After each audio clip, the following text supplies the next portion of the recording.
La question ne se pose plus. À l'heure de la crise climatique, il faut revoir nos modes de déplacement. Mais comment faire? Comment l'intégrer dans notre quotidien? Bonsoir et bienvenue dans notre émission Ça vous parle. C'est la semaine de l'écomobilité, l'occasion de revenir sur nos habitudes de déplacement. On le sait, il faut changer, mais que choisir? Quels moyens adapter à votre situation? Caroline Rouvier a relevé le défi depuis une semaine d'échanger sa voiture contre un vélo. Elle nous racontera ses difficultés et ses avantages. Catherine Glanois, ingénieure spécialisée en transport et mobilité, répondra à toutes nos questions. Bonsoir à toutes les deux. Bonsoir. Bonsoir. Alors, c'est la semaine de l'écomobilité. Le thème, c'est rester en forme, bouger durable. Catherine Glanois, on l'entend de plus en plus, ce terme écomobilité, mais c'est quoi exactement? Alors, l'écomobilité, c'est la façon de se déplacer en essayant de réduire son impact sur l'environnement, d'avoir le moins de nuisances possible sur l'environnement, réduire les émissions de gaz à effet de serre, la pollution et tout ça. Donc, essayer de trouver des modes de déplacement qui soient le moins polluants possible et notamment d'essayer d'éviter d'utiliser la voiture et surtout d'être seul dans sa voiture et de faire des grands déplacements en voiture. L'ADEME, l'Agence de l'environnement et de la maîtrise de l'énergie, et l'Agence calédonienne de l'énergie ont lancé la première édition de leur défi Famille à mobilité active. Caroline Rouvier, vous avez décidé de relever le défi. Vous pouvez nous en dire un peu plus? Et oui, alors en fait, j'étais déjà en relation avec l'ADEME et l'ACE pour la signature de la charte écomobilité avec mon travail. Et du coup, ils m'ont proposé aussi de réaliser ce défi et je me suis dit, super, je commençais déjà depuis quelques mois à essayer d'aller au travail en vélo. J'ai rencontré des petites difficultés et je me suis dit, go, je ne l'ai jamais fait encore sur une semaine complète, ça peut être l'occasion d'essayer. Donc concrètement, comment ça se passe? Et sur les 5 jours de la semaine, l'objectif, c'est de ne prendre que le vélo pour aller au travail. Donc, c'est pour faire le trajet maison-bureau. Et là, l'objectif de ce défi, c'est quoi exactement? C'est surtout de réussir à prendre le vélo en fonction des contraintes de déplacement, en fonction des contraintes de temps, d'arriver à l'heure, de pouvoir garder notre organisation en fait habituelle, mais avec un déplacement plus propre. Je vous propose de regarder ce sujet. Il a été tourné 2 jours seulement après le lancement du défi. Un reportage de Michel Pimbé.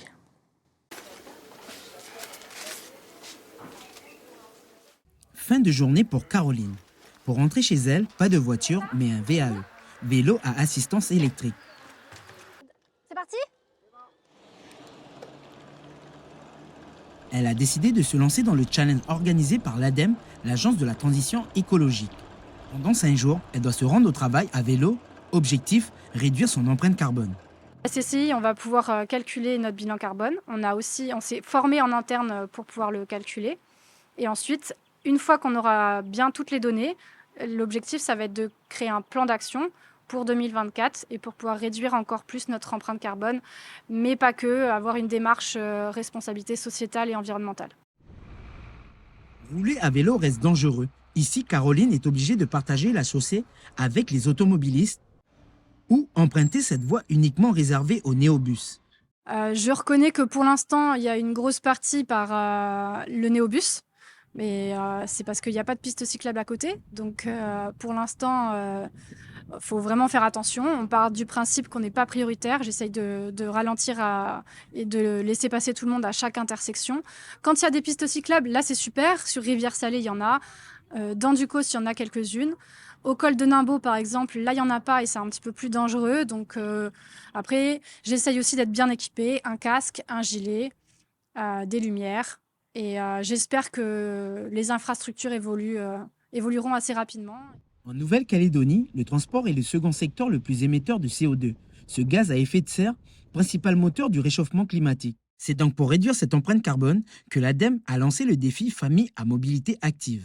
Le défi, c'est un bon moyen parce que c'est par l'expérience, par l'action que les individus vont changer le comportement et c'est pas c'est pas moralisateur en fait un défi. Il y a une partie sensibilisation, mais il y a une partie passage à l'action. À ce jour, selon l'ADEME, un Calédonien émet en moyenne 13 000 kg de CO2 par an. Si Caroline prenait son vélo toute l'année, avec son trajet aller-retour de 20 km, elle réduirait ses émissions de 740 kg. soit une économie de 5,6% de son empreinte carbone. Catherine Glanois, comment se déplace-t-on en Nouvelle-Calédonie, notamment à Nouméa? Aujourd'hui, en Nouvelle-Calédonie, on se déplace, tout le monde le voit beaucoup en voiture. On a à peu près 80% des déplacements qui se font en voiture. Et après, on se déplace quand même aussi en transport en commun. Le réseau Taneo, on a pas mal de monde dedans. À pied, en vélo, en covoiturage. On est quand même aussi à Nouméa, mais aussi ailleurs en Calédonie, en Brousse, on est un peu des champions du covoiturage aussi, parce que c'est la débrouille en fait quand on n'a pas le choix, puisque tout le monde n'a pas forcément la chance d'avoir une voiture. Donc on a un peu toutes ces solutions pour se déplacer aujourd'hui sur la Calédonie et sur le Grand Nouméa. Mais en grosse partie, ça reste la voiture. La majorité des déplacements se font en voiture. Oui. Caroline, après ces quelques jours de défi, comment vous le vivez? Mais je suis plutôt optimiste.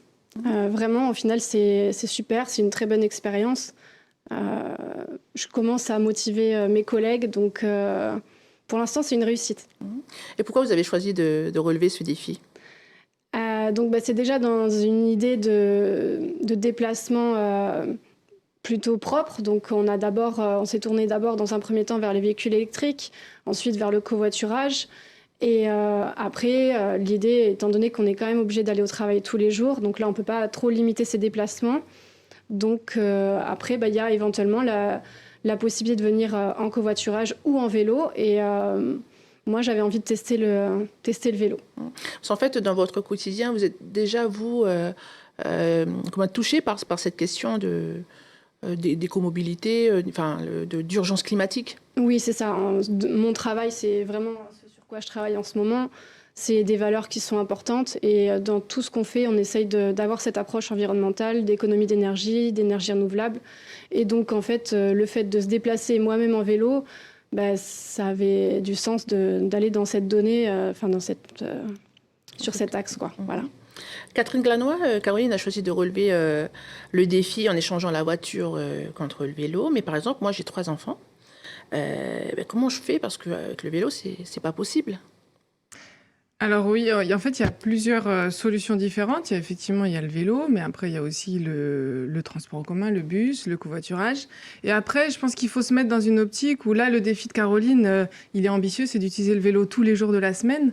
Mais si déjà, dans une première démarche, on essaye d'utiliser un autre mode que sa voiture un jour dans la semaine, c'est déjà une première avancée. Moi, par exemple, j'ai aussi effectivement les enfants. Un jour dans la semaine, c'est pas forcément moi qui les emmène, c'est quelqu'un d'autre qui les emmène, ou sinon ils se débrouillent aussi pour aller à pied au collège. Ouais, donc un jour dans la semaine, je me dis tiens, je vais essayer de covoiturer, ou d'y aller en vélo, ou de prendre le bus, le Taneo. Donc c'est déjà une démarche qui va vers l'écomobilité. Mais en quoi ça change de laisser sa voiture ou de changer qu'une seule fois par semaine? Ça change quoi? Une seule fois, c'est très peu, ça paraît très peu une fois. Une seule fois, c'est déjà 1 jour sur 5. Alors, 1 jour sur 5, c'est 20%. Donc si on arrive à réduire le nombre de voitures sur la route de 20%, si on arrive à réduire l'impact carbone, la pollution, tout ça de 20%, donc finalement 1 jour sur 5, c'est pas rien. C'est déjà beaucoup si on arrive à le faire. Et on a déjà cet impact. Alors à la fois, c'est vrai que là, on parle beaucoup d'environnement, mais il faut aussi voir que derrière, on a plein d'autres effets positifs, notamment pour son porte-monnaie, parce que la voiture, ça coûte quand même un certain budget. Donc, on estime à peu près à 46 000 francs par mois. Donc, dans l'écomobilité, il y a le côté aussi économique avec la hausse du carburant. Donc, on fait des économies, on fait du bien à sa santé, on fait du bien à la ville, au lien social. Il y a énormément d'effets positifs après de temps en temps, laisser la voiture au garage. On l'entend, on a tout à gagner, en fait, changer notre mode de déplacement, bon pour l'environnement, bon pour la santé, bon pour le portefeuille. Mais par exemple, pour le vélo, c'est dangereux. Je veux dire, par rapport aux pistes cyclables, il n'y en a pas partout, ou peut-être un peu plus dans les quartiers sud. Il faudrait aussi que ça vienne de nos politiques publiques. C'est sûr que ce serait beaucoup plus facile si on avait des aménagements cyclables, si on pouvait se déplacer de façon sécurisée. On dit que souvent, les villes où le vélo se développe, c'est quand on a des infrastructures où des enfants de 7-8 ans peuvent se déplacer seuls. On utilise souvent ce critère-là. C'est pas le cas aujourd'hui sur Nouméa, sur les déplacements domicile-travail. Il y a des déplacements qui se font assez facilement. Moi, quand on est sur des zones centrales, c'est vrai que c'est plus difficile d'aller sur des zones comme Ducos à vélo, par exemple. Mais on peut quand même le faire.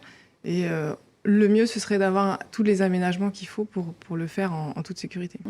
Est-ce que ça vous a pas freiné ce problème de sécurité, justement, à se déplacer à vélo? Ah si, au début, c'était l'unique raison pour laquelle je ne le faisais pas. Et finalement, on s'est dit, bon, bah, faut quand même essayer, quoi. Donc, à côté de ça, il y a les équipements de protection individuelle avec le casque, le gilet. Toujours d'essayer de se signaler avec son bras quand on à gauche, bras droit à droite, même dans un rond-point. Quand on reste sur le rond-point, j'essaye de bien mettre le bras, etc. Finalement, les automobilistes, à part quelques individus, réagissent très bien. Les gens, finalement, nous laissent passer, font attention. Donc, je trouve que, justement, j'avais peur de cette réaction des automobilistes et, en fait, je suis plutôt satisfaite de leur réaction. Donc, moi, maintenant, je ne me sens pas en insécurité non plus en faisant Coutiaux-Nimbaud en vélo. Et je prends aussi mon fils pour le déposer à l'école en vélo. Et c'était quoi la plus grande difficulté, peut-être, au-delà peut-être de la sécurité? Je pense qu'au début, c'est peut-être la motivation. Ouais, de se dire tous les jours. Voilà, c'est comme quand faut on se veut lever, reprendre le sport, il faut quand même se motiver. Ouais. Mais au final, c'est un gain de temps. J'arrive de bonne humeur au travail. C'est bon pour ma santé. Donc, pour l'instant, il n'y a finalement que des avantages à aller au travail en vélo. Par contre, je reconnais que 5 jours dans la semaine, c'est quand même beaucoup. Donc, sur le long terme, je vous tiendrai au courant si j'arrive à tenir le rythme ou pas. On a parlé de covoiturage, de vélo. Est-ce que rouler en voiture électrique, c'est de l'écomobilité? C'est une excellente question. Effectivement, quand on parle d'écomobilité, il y a un ordre. En fait, en gros, le moins polluant, c'est la marche à pied. C'est de marcher dans la rue. Après, on est sur tout ce qui est trottinette, vélo. Donc, on est sur ce qu'on appelle des engins de déplacement personnel. Après, il y a le transport en commun, le réseau Taneo à Nouméa, le réseau Rail en Brousse.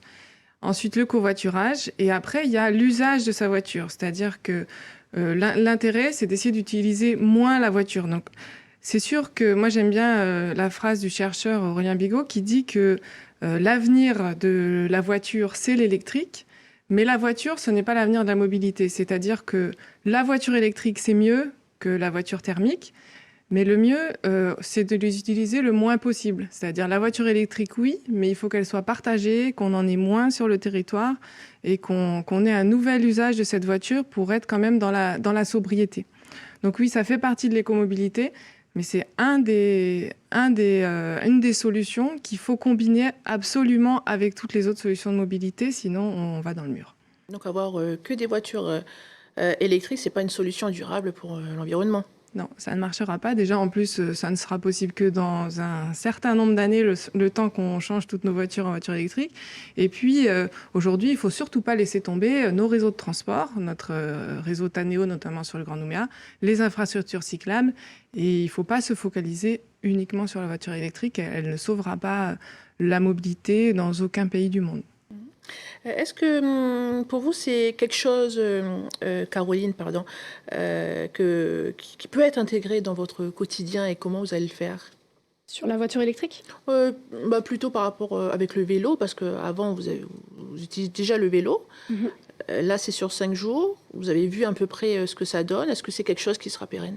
Oui, c'est ce qu'on essaye de faire, surtout pour l'instant en entreprise. On a plus d'actions possibles, donc avec l'achat d'un vélo. Si mes collègues finalement sont motivés, là ils vont tous se le passer cette semaine, pendant la semaine de la mobilité. Donc l'objectif, c'est de proposer à tout le monde, d'entraîner un maximum de monde dans ce mouvement. Comme disait Catherine, il y a le covoiturage qu'on essaye de mettre en place avec des véhicules plutôt communs plutôt que des véhicules individuels. Et enfin, la voiture électrique. Mais là, nous, ce sur quoi on travaille, c'est de recharger les véhicules électriques la journée avec des panneaux solaires. Et je pense que ça permet de de mixer un petit peu tout ça, ça permet quand même de faire des choses. Donc oui, j'espère qu'on va continuer comme ça. Catherine Gallo. Quelle serait une mobilité adaptée à la Calédonie en raison par exemple, ces contraintes climatiques ou géographiques? Parce que tout ne peut pas se faire en Calédonie, on peut regarder ailleurs ce qui se passe, mais l'adapter à la Nouvelle-Calédonie, c'est quoi la solution? Ben, la solution, c'est la multimodalité, c'est-à-dire qu'il faut utiliser tous les modes qu'on a à notre disposition. Et si on prend par exemple l'exemple du vélo, Mhm. effectivement, tout le monde ne pourra pas se déplacer à vélo parce qu'on n'est pas à Copenhague, on n'a pas une ville plate, on n'a pas non plus un urbanisme très dense, on n'est pas sur une ville où tout est proche en fait. Donc on a forcément des déplacements qui seront peut-être compliqués à vélo avec le relief, avec la chaleur. Mais déjà aujourd'hui, il y a les vélos à assistance électrique, donc on peut plus facilement utiliser quand il fait chaud, on n'arrive pas transpirant au boulot. Et puis on a quand même des zones qui sont plates, donc où on peut les utiliser. Donc en fait, chaque mode a son domaine de pertinence. Il y a la place pour la marche à pied. On n'en fait pas. C'est un des modes qui est le moins développé en Calédonie, et là où on a le plus de retard par rapport notamment à l'Hexagone. En transport en commun, on est plutôt OK par rapport aux villes de la même taille. En fait, parce que souvent on compare Nouméa à Singapour ou Lyon. Mais si on regarde les villes de la même taille, on a un réseau qui est plutôt quand même déjà correct, et on a du monde en fait dans les bus. Par contre, on a très peu de gens qui marchent parce qu'on n'a pas vraiment une ville, un urbanisme qui est adapté à la marche. Mais du coup, la solution pour la Calédonie, elle est multimodale. Il faut développer, il faut avoir la place pour tous les modes. Il faut avoir une ville qui soit assez dense pour qu'on puisse faire des petits déplacements. Et on peut aussi beaucoup travailler sur le covoiturage en Calédonie, parce on est sur un petit monde, c'est assez facile. Et il y a une application qui va bientôt sortir qui s'appelle Wigo, qui va nous permettre de faire comme Blablacar, faire du Mhm. covoiturage. Donc ça, c'est une belle solution aussi, le covoiturage, de partager nos voitures. Il faut continuer sur le transport en commun. Il faut en fait utiliser tous les modes, parce qu'ils sont tous adaptés à la Calédonie sur un certain domaine, sur un certain secteur, pour certaines personnes. Mhm. On parlait tout à l'heure des attitudes des conducteurs, des automobilistes, euh, au travail aussi, les changements qui peuvent être faits au travail. Au niveau de la mentalité des Calédoniens, est-ce qu'on est prêt à tous ces changements? Si vous voyez peut-être par rapport à... Parce que vous êtes tous les deux dans un domaine, dans un professionnel lié à l'environnement. Mais je pense qu'il y a des individus qui sont assez réfractaires à beaucoup de changements.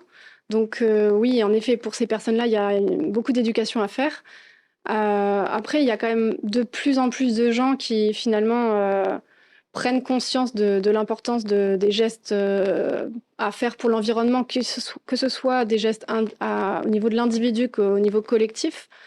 Il y a notamment des ateliers que propose l'ACE qui permettent en entreprise ou en groupe d'apprendre et de s'investir pour avoir des idées sur toutes les actions qu'on peut mener. Ça, c'est super intéressant. Donc déjà, voilà, je pense que ça viendra pas en claquant des doigts. En effet, ça demande de l'éducation, ça demande aux gens, enfin, les gens doivent s'intéresser.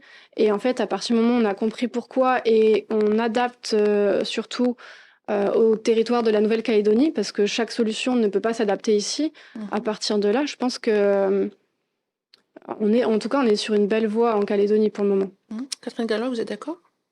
Oui, moi je pense que les Calédoniens sont prêts à changer, qu'il faut les accompagner en fait. Il faut des politiques publiques qui effectivement permettent d'avoir d'une part des solutions pratiques, et d'autre part, moi je crois beaucoup à l'environnement, au regard des autres. En fait, on agit beaucoup dans nos comportements sur bon, déjà les contraintes pratiques, donc il faut que ce soit pratique, il faut que ce soit facile, il faut qu'on teste et qu'on se rende compte que ça marche. Parce qu'il y a de la bonne volonté, hein. Enfin, on peut Oui. l'entendre, oui, il faut changer, mais je commence par quoi? C'est quoi? Qu'est-ce qui est Bah, adapté il y a pour énormément moi? de freins, mais c'est pas qu'en Calédonie, hein. Le Marseillais est très attaché à sa voiture aussi, et on est sur à peu près les mêmes niveaux de de prise en considération du transport en commun et tout ça. Donc, il faut beaucoup de communication, d'essais. On a des biais, en fait, comportementaux qui fait qu'on a du mal à changer nos habitudes. On monte dans la voiture parce que c'est pratique. Et puis, l'image de la voiture, voilà, avoir une voiture, ça donne une bonne image. Si le vélo devenait un phénomène de mode, comme c'est le cas, par exemple, à Copenhague, on aurait presque honte de prendre sa voiture. Et en fait, c'est pas les politiques publiques peuvent aller assez vite et on peut changer nos comportements quand même assez vite si on a des choses qui nous parlent et des leviers. Et c'est pas forcément l'environnement pour tout le monde, ça peut être le coût. Si à la fin du mois on économise tous 10 000 francs, je pense qu'on est quand même content et on est prêt à le faire. Donc le levier financier, c'est le premier levier. Ensuite, il peut y avoir l'impact sur la santé. Faire du vélo, c'est bon, ça réduit les maladies cardiovasculaires, par exemple. Et puis, le regard des autres, si on se lance des défis et qu'on est après fier d'avoir relevé ce défi, ça peut marcher. Donc moi, je pense que les Canadiens sont prêts, mais on n'a pas encore vraiment les politiques publiques qui permettent de soutenir l'écomobilité. C'est ce qui manque peut-être pour vraiment généraliser, que ce soit beaucoup plus... Il y a moins d'interrogations, en fait, sur comment on peut arriver à changer nos habitudes. C'est ça, parce que ça sert à rien de culpabiliser les gens et de dire, voilà, il faut changer vos habitudes. En fait, il faut amener à tester, par exemple. Donc, amener à tester, c'est organiser des challenges, faire des prix. Là, en ce moment, il y a le challenge, le challenge CPAC qui invite à marcher. C'est une belle initiative parce qu'on teste et après, on se rend compte, ah bah tiens, c'est sympa pour moi. Mais dire aux gens, il faut que vous changiez, ça peut pas marcher. Donc, en fait, il faut des actions. Et ces actions, elles peuvent venir des politiques publiques ou des entreprises dans leur cadre de leur responsabilité sociale environnementale, de se dire je vais accompagner mes salariés dans ces actions-là. Donc forcément, il faut accompagner ce changement de comportement À parce qu'il Nouméa, n'est pas facile. aux îles et au nord, parce que c'est une question qui se pose partout. C'est une question qui se pose partout. Il y a des réflexions sur Coné, notamment sur le sujet. La province Nord a mené des réflexions. Les entreprises aussi commencent à se questionner. En commençant aussi juste par un peu rationaliser l'usage des véhicules, faire de la conduite un peu plus douce, l'éco-conduite, déjà diminuer un peu la consommation, partager la voiture avec son voisin. C'est plus difficile de se déplacer en vélo à Coné, mais on a d'autres leviers. Ma dernière question avec Caroline, peut-être la prochaine étape après ce défi, notamment au niveau professionnel. Mais la prochaine étape, ça va être de réussir en entreprise à ce que ce mouvement prenne et puis ensuite de le continuer avec nos clients, les collectivités avec lesquelles on travaille, de pouvoir développer des projets de solaire, voilà, de pouvoir continuer, on va dire, à utiliser plus d'énergie renouvelable, à faire plus de projets en lien avec les économies d'énergie pour toute la Calédonie. En clair, il ne faut pas que ça reste une question Non, c'est ça. d'ordre privé, il faut que qu'on ait du lien aussi dans le milieu professionnel. C'est ça, c'est aussi l'objectif du défi de la CE de l'ADEME, c'est mettre en lumière le défi de 5 personnes pour que ça puisse donner envie aux autres. Les entreprises ont un rôle à jouer. Exactement, de toute façon, c'est la première étape du mouvement, hein. Moi, c'est par l'entreprise que j'ai commencé aussi. On a plus de poids en entreprise qu'en individu. Bon, ben, très bien, mais on arrive au terme de cette émission.